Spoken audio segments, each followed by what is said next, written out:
1, 2, 3. There's a little bit of traction issue there. After that, that's sweet. Hey guys, this is Jerry, welcome to the channel. Today we are driving the all-new 2024 Kia Sportage Hybrid. This particular vehicle has been around in North American market for quite some time, but has just landed in New Zealand earlier this year. In this video, I'll do a walk around for exterior and interior. I'll do a point of view test drive to let you know my thoughts on this particular vehicle. In terms of pricing, this vehicle starts at $53,900 plus ORC in New Zealand market, and you can get a slightly higher version named Earth at just over $55,000 in New Zealand. Alright, let's have a look at the outside to see how this looks like. So in terms of design, the exterior looks identical to the current Kia Sportage. There's no really difference between each other in terms of spec. This particular version has the 18-inch wheels. This is a sweet spot. It doesn't have to be too large, it doesn't have to be too small either.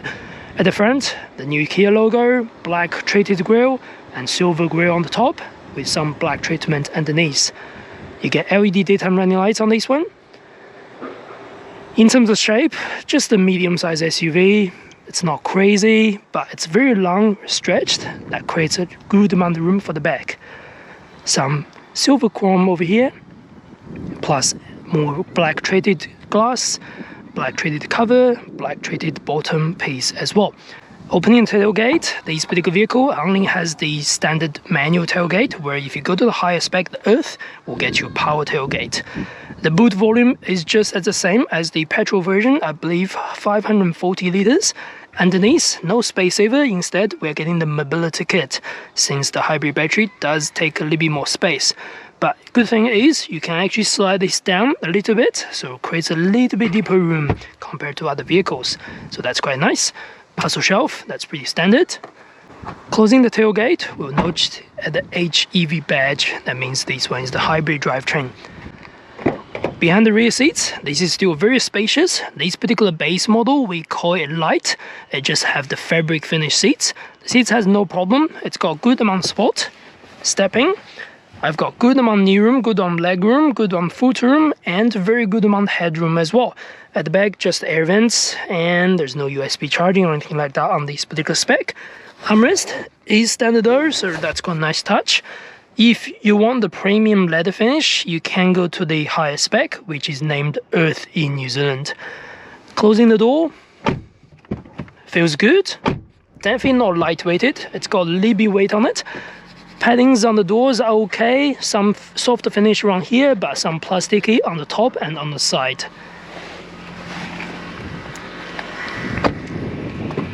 At the front, same seats goes on, let's take a seat. So in front of us, leather wrapped steering. This is going to be similar to whatever the Kia you're driving, the newish model.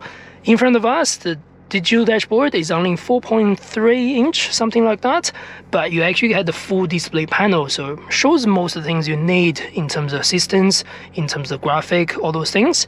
In the center, that's the same 12.3 inch display that you can find on pretty much majority of the Kia. The screen is relatively large. It's got direct buttons over here for navigation, for other things, or you can change this to aircon.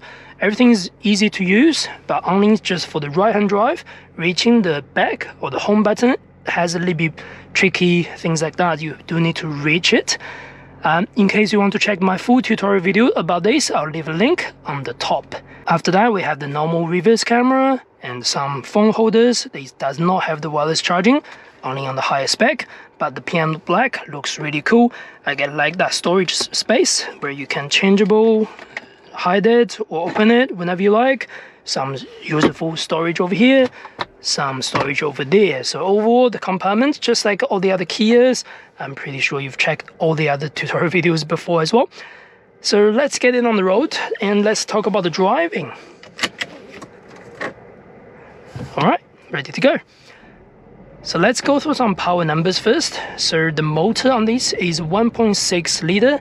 It is turbocharged. So as the petrol version goes, you can get the 1.6 petrol turbo just as a standard, where this one adds the hybrid battery at the back. The hybrid battery is just over 1.4 kilowatt hour battery. That means the battery offers around 44 kilowatts of power. Adding to the petrol motor at the front, the combined power is 169 kilowatts, and combined Newton meters is 350. It's some good numbers for a size vehicle like this, and once you get on the road, you can definitely feel it.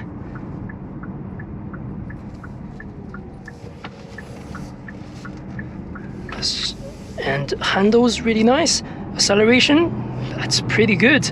I mean, the 1.6 turbo acceleration is quite sweet as well, but adding the powertrain on the hybrid motor, it felt smoother, it felt quiet when you go on low speed.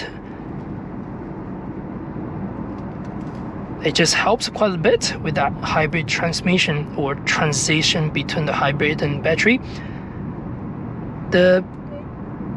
The hybrid version in New Zealand gets only 2-wheel drive at this stage, and they are planted with a 6-speed automatic gearbox. Now, the gearbox is sweet.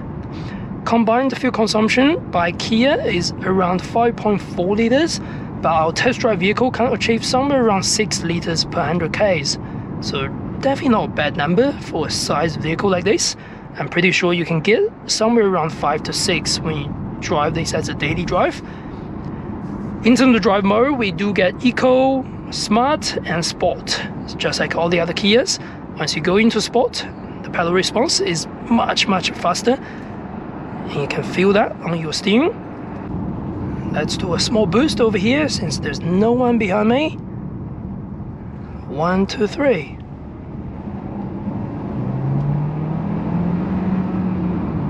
It's got a little bit of acceleration behind it. I'm not sure about the 0-100 Ks timer based on the facial information, but I'm guessing it will be somewhere around 7 seconds, which makes a medium-sized SUV quite good for that number. At the same time, you are getting a good fuel consumption out of it. And in terms of noise, it's relatively okay. The 18-inch wheels rides on these cars are relatively good. I don't like anything bigger than that, although you can go to the higher spec of the petrol or diesel to get the bigger wheels, but 18 is enough for me. Handling wise, quite sweet. The handle is quite direct, to be fair, and on sport mode you can see it holds the gear a little bit longer than other vehicles. Let's do a test acceleration again just to see how we roll. Alright, 1, 2, 3. There's a little bit of traction issue there. After that, that's sweet. So definitely not a slow car when you drive this sort of vehicle around the corners. Especially at low speed, the pickup or acceleration will be quite smooth. And driving on a faster speed lane like this, it's really solid.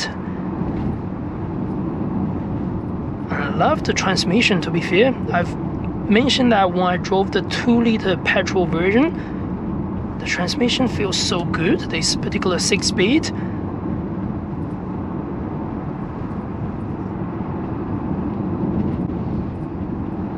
You can feel this is really well balanced. Just like that, the car still rides okay. On this particular surface, it's quite noisy. As we can tell, the road seal on here is really rough, but it's not saying the car is rough at all. The suspension rides it very well. You can feel the build quality is reasonably good. Let's go around these corners just to see how they go. And the pedal response is just instant. There's just minimum hesitation. We get a little bit body roll. You can tell this is balanced 100% on the front wheel drive. Or the handling I consider at the front. Yeah, it's not sporty anyway. I shouldn't be driving like that. It's probably hard to tell from the camera. Yeah, I don't think this handles the best. If you want a better handling machine, you might want to look at the Kia EV6 or something similar, which is a pure electric. We had low gravity, things like that. I don't think this handles as well as that, but compared to all the other Kia, Seltos, Sorento, this just feels similar. It's a medium-sized vehicle, it's supposed to be a family car. It's not sporty handling, let's put it that way. And let's go back to the smart mode, just to see how this balance. Smart mode, in some way, is just based on eco and sport, but in between. If you want the sportiness, you put your foot down, it'll get you that power just like that. But if you want gentle driving around town, Smart will do the job as well. Only thing is when you start the vehicle, it will ultimately revert back to the eco to have the best efficiency. I guess that's totally fine for most people. Alright, overall driving experience out of town, really good. Cruise and the visibility on this vehicle is really good as well. I got large windscreen at the back, large windscreen at the front, very minimal blind spot on third A-pillar.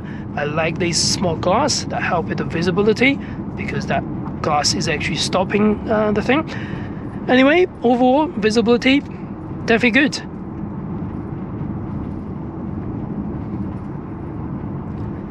Alright, let's slow down. So we're going to the township just to try the slow speed driving to see how this is like.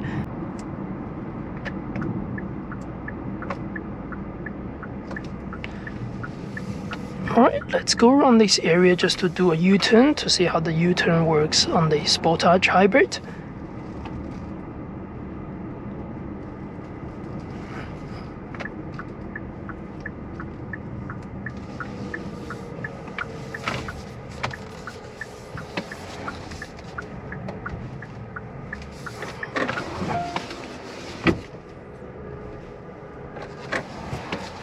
It's alright, just one turn, we are back. So, okay, it's probably what you can expect from a vehicle that has a long wheelbase.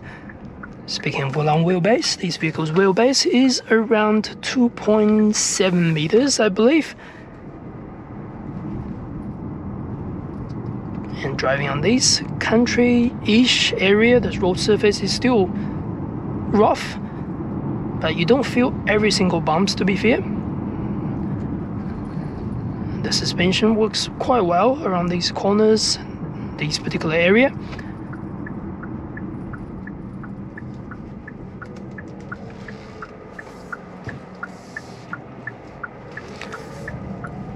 The steering is just light-weighted and it's quite direct. When you want to go on the corners, roundabout, it's quite planted.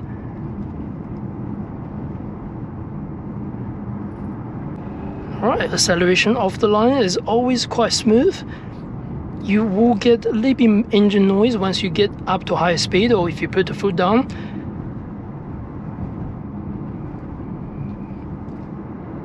But overall, at light speed, at low speed, you can see the EV logo on the top.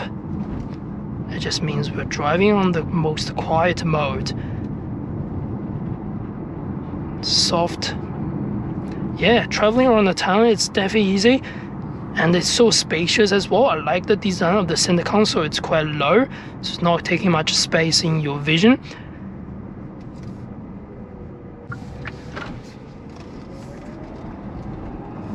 Yeah, and the pickup is always there. You can feel the vehicle is ready to rev up if I put the foot down. Now, driving around the town under eco mode, the vehicle will try to use its battery performance or battery usage. That means it's maximizing the fuel consumption. Our EV is quite good charged. That means the vehicle is driving under EV. You can see the EV logo, the light lit up. That means just cruising and it's quiet. I've still switched the aircon on, but you're not getting much of a noise from the motor at all. It's smooth, it's relaxing, it's quiet. And the transmission feels like nothing because driving on the EV, there should be no transmission at all. Just overall very smooth experience under the EV drivetrain. And the pickup, still fast. I'm putting down about 30 to 50% on the foot. And the EV mode still supports. Now the EV mode kicks back, just like that. So overall, very pleasant if you drive at low speed on this hybrid drivetrain. Under the eco mode, that'll just maximize the battery usage. It's definitely likable for what it is.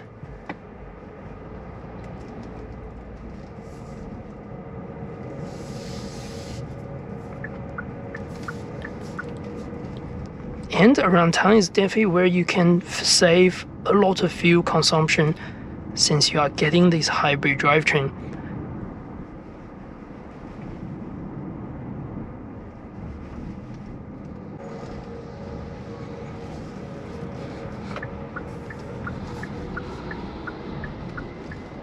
And once you put the foot down a little bit heavier, you will feel the petrol motor kicks in, then now the EV motor kicks back again once we release the foot. So as long as you can keep your gentle foot on the pedal, the EV motor will be there. How cool is that?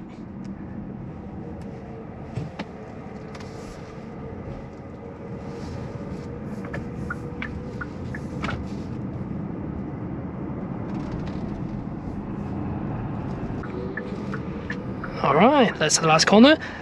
That's pretty much all I wish to talk about for the Kia Sportage Hybrid. I hope you enjoyed the contents. If you do not forget to subscribe and like for more New Zealand drive videos about different vehicles. And thanks for watching. I'll see you in the next video.